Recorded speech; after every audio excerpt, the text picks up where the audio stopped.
Salutations à tous, c'est Boateng pour un nouveau débrief. Alors voilà, on se retrouve aujourd'hui pour le match qui a opposé le FC Barcelone à Alaves. Une victoire qui s'est conclue pour le score de 3 buts à 0, triplé de Lewandowski, carton plein. Franchement, voilà, ça a fait plaisir, même s'il y a plusieurs choses à redire sur ce match. On va peut-être d'abord commencer par la compo d'équipe. On avait au goal Iñaki Peña, à gauche Baldé, en défense centrale Inigo Martinez et Cubarsí, à droite Hector Fort, éternellement avec dans le milieu de terrain Pedri et Casado, Lamine Yamal à droite, en numéro 10 Rafinha, Ferran Torres à gauche et Lewandowski en pointe. Alors voilà, le Barça qui dès l'entame de match a eu le bonheur de voir Ferran Torres se blesser à la 6e minute et Ferran Torres qui sort et le Barça qui marque et le Barça qui gagne surtout avec un super triplé de Lewandowski.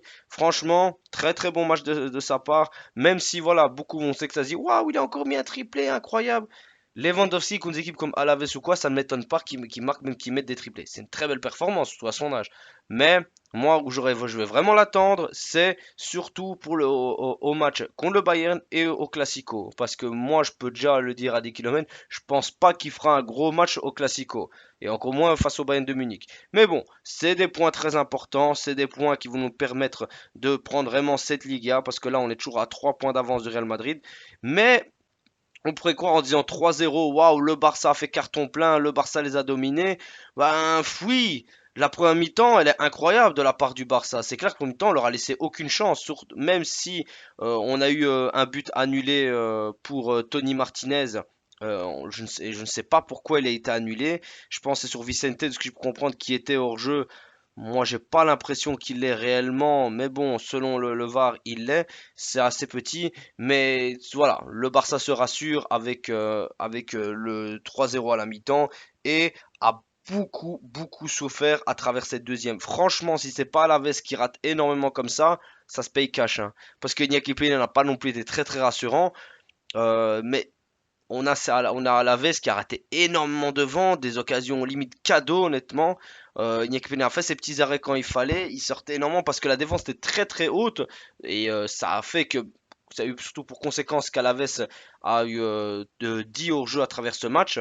Et c'était dû vraiment à la défense, vraiment qui était très bien organisée, très concentrée. Mais voilà, contre une grosse équipe, je pense pas qu'Hansi Flick prendra autant de risques parce que si tu fais ça face au Bayern, tu vas te faire bouffer honnêtement sur les contre-attaques et tu n'auras aucune chance. J'ai bien aimé le fait d'attaquer. J'ai bien aimé qu'Hector Ford était à la place de Koundé pour pouvoir le laisser respirer. J'ai pas compris le choix de Ferran Torres. Tout ce que je sais, c'est que je suis content, mais il est blessé. Il est blessé, donc on s'en débarrasse. Et alors là, à ce moment-là, bah, t'as Eric Garcia qui monte à la place de Ferran Torres. Pedri repasse en 10, Rafinha repasse à gauche et Eric Garcia prend le milieu de terrain Casado et Casado qui te fait encore un match de fou. Casado qui, je le dis, je redis, est incroyable en pivot. Ça fait trop plaisir honnêtement. Ça fait trop plaisir. Il n'y a rien à dire. Moi, j'ai trouvé qu'aussi, voilà, on a eu après le Alaves qui a poussé. On était assez rassuré parce qu'on voyait qu'ils rataient, donc on s'est dit c'est bon, ils feront rien de bien méchant. Mais je pense que oui, s'ils en mettent un, on est un peu plus inquiété, même si nous aussi on a raté. Même si les changements ont fait énormément de bien et ont permis au Barça de beaucoup plus respirer, bah, ça n'a pas été très très bon, je trouvais, de ce qu'on avait pu, de ce qu'on a pu proposer. On a eu beaucoup de ratés. Lamine Yamal, lui, est descendu et ben, directement, je pense qu'il est descendu, ouais, il est descendu à 67e avec Hector Ford pour monter Koundé et Fati. Moi, je suis content que Fati soit monté, mais la montée de Fati, elle est exécrable. Franchement, elle est exécrable, sa montée. Il rate beaucoup devant le goal. À un moment, il peut quasiment nous coûter un but avec une passe en retrait parce il avait pris réellement le côté gauche et Rafinha a pris le côté droit. Et on voit qu'il a besoin de rythme. Je sais pas ce qu'il cherche avec son histoire de il veut jouer énormément, il veut partir à Séville. Mais moi, le conseil que je lui donnerais, après vraiment encore une montée catastrophique, c'est vraiment, mec, tout doux.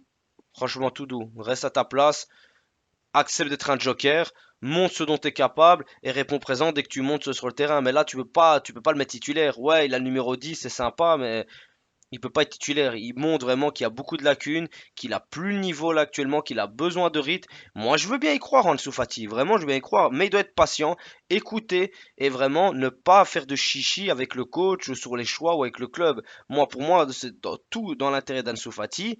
Il doit réellement accepter que il n'a plus une place de titulaire au sein du club. C'est pas grave. Il peut être un joker de luxe, à lui de se battre avec Ferran Torres, graver les échelons petit à petit, et qui sait, peut-être un jour il récupérera une place de titulaire. Mais malheureusement pour lui et heureusement pour nous, Rafinha, il est trop fort. Il est trop fort, Rafinha. Donc, je veux pas me passer d'un Rafinha qui apporte énormément, qui sur le deuxième goal met une passe D incroyable, enfin même sur les deux premiers en fait, sur les deux premiers coups francs incroyables, passe D pour Lewandowski, deuxième à la place de tirer comme un handicapé, il passe, il envoie en profondeur et Lewandowski qui marque. Enfin voilà, ce match est carton plein pour Rafinha, il apporte énormément, dans le jeu il répond présent, il a une telle abnégation, une telle envie qui fait qu'on va pas s'en séparer. Et ça, Ansu Fati doit l'accepter. Il doit l'accepter, désolé pour lui, il doit l'accepter. On n'oublie pas, hein, vraiment, c'est notre petit chouchou, c'est pas le problème avec toutes les blessures. Ça lui a coûté très très cher à travers sa carrière. Il est là, qui sait sa chance. Je pense qu'Ansu lui fait un minimum confiance, mais ce sera pas au prix de Rafinha, ça c'est sûr. Ce sera pas au prix de Rafinha et tout. Maintenant que Ferran Torres s'est blessé, ben lui de saisir sa chance, il aura beaucoup plus de temps de jeu. Après, on sait pas trop au niveau de Ferran Torres, mais bon, s'il est sauté à 6 minutes, je me doute bien que c'est pas une bête blessure. Donc à lui de saisir sa chance, de répondre présent, et puis voilà. On a eu surtout après la montée de Jong à la 81e avec Gérard Martins à la place de. Ouais, on a eu Gérard Martins qui a pris la place de Baldé et Nico Martins qui est descendu avec De Jong. Donc De Jong a pris le milieu de terrain et Eric Garcia, lui, est redescendu en défense centrale. Ben voilà, on voit que la défense elle est encore un peu inexpérimentée, hein. Il y a encore besoin de beaucoup de matchs. Koubarsi dans les duels de la tête, on voit que c'est pas son fort, hein. Vraiment c'est pas son fort du tout, tout comme Hector Fort pour le petit jeu de mots. Mais voilà, il y a beaucoup d'espoir à travers ces jeunes. Hector Fort qui a que 18 ans, t'as Koubarsi qui a 17 ans, Baldé qui en a 20, voilà, avec Inigo Martinez qui en a 33, et après t'as comme Araujo qui va revenir, plus Eric Garcia qui voilà, répond présent avec puisqu'il a quand même que 23 ans Eric Garcia, donc ça va, il est encore jeune. Donc voilà, le Barça a fait le carton plein sur ce 3-0, c'est fait peur réellement, on a vraiment eu un peu peur sur la deuxième mi-temps, on a beaucoup subi. Après le Barça je pense aussi était un peu fatigué et la trêve va pouvoir permettre de respirer un peu, mais surtout de faire attention de pas trop se blesser. Mais le Barça a fait le taf. J'ai hâte de voir Chesney ce que ça va donner dans le goal parce qu'Iñaki Peña, plus les matchs avancent, plus ça me rassure pas trop honnêtement. Au niveau de ses sorties, ça va, mais dans les interventions, tu vois que la moindre frappe, elle rentre quasiment. Donc voilà, j'aime beaucoup Iñaki Peña, même s'il a que 25 ans, mais là pour le moment on aura besoin vraiment d'un gardien d'expérience et je suis curieux de tester vraiment Chesney. Mais on verra bien par la suite, hein. Vraiment on verra bien. Mais le Barça prend ses 3 points. Le Barça, certes, n'a pas fait une deuxième mi-temps digne de ce nom. On va vraiment la mettre de côté. On va pas se concentrer là-dessus. Le plus important, vraiment, c'est les 3 points. Il faut retenir vraiment surtout cette seconde mi-temps parce que contre Séville, il va falloir répondre présent direct, il va falloir les assommer pour continuer à jouer, à accrocher le championnat et pouvoir garder la première place parce que le Real ne perd pas, le Real ne va pas perdre du tout. Il faudrait réellement pouvoir gagner ce Classico pour avoir les 6 points d'avance si on gagne contre Séville bien évidemment. Le Classico va être très compliqué, ça va se jouer vraiment à des détails pour moi. Après, on verra bien ce que ça va déjà donner contre le Bayern du Munich, qui est le premier gros test d'Hansi Flick. En plus, c'est son ancien club. Mais bon, ça, on y reviendra dans des prochaines vidéos. Mais voilà, l'arbitrage aussi, je trouvais qu'il était un peu exécrable. Il laissait beaucoup de fautes passer encore, comme qu'on a eu face à Getafe. Les cartons sont sortis, mais je trouvais qu'il n'y en avait pas assez. Mais bon, voilà. Il fallait que le Barça fasse carton plein. On a vu aussi Lamine Yamal qui a râlé sur sa sortie, mais Lamine, voilà, tu dois faire le nécessaire à ce niveau-là, Lamine, et saisir, vraiment, ça, tu dois faire le nécessaire et surtout te reposer. Tu dois te reposer, Lamine. Tu dois pas trop forcer. T'as que 17 ans, tout doux.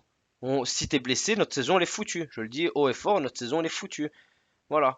Donc, espérons que Alcific trouvera les mots justes pour le calmer. Il est encore jeune, de toute façon, il doit apprendre, même si c'est le meilleur joueur du début de saison, il n'y a pas de problème. Mais voilà, il doit se calmer, il doit réellement apprendre et surtout se reposer, se ménager. En plus, non, c'est très bien que ce soit sorti aussitôt parce qu'il va d'office jouer avec l'Espagne pour la Nation League. Donc voilà, c'est pas plus mal du tout. Le Barça s'en sort, le Barça prend les 3 points et ça fait plaisir. Enfin bref les amis, on se retrouve pour une prochaine vidéo et Visca Barça.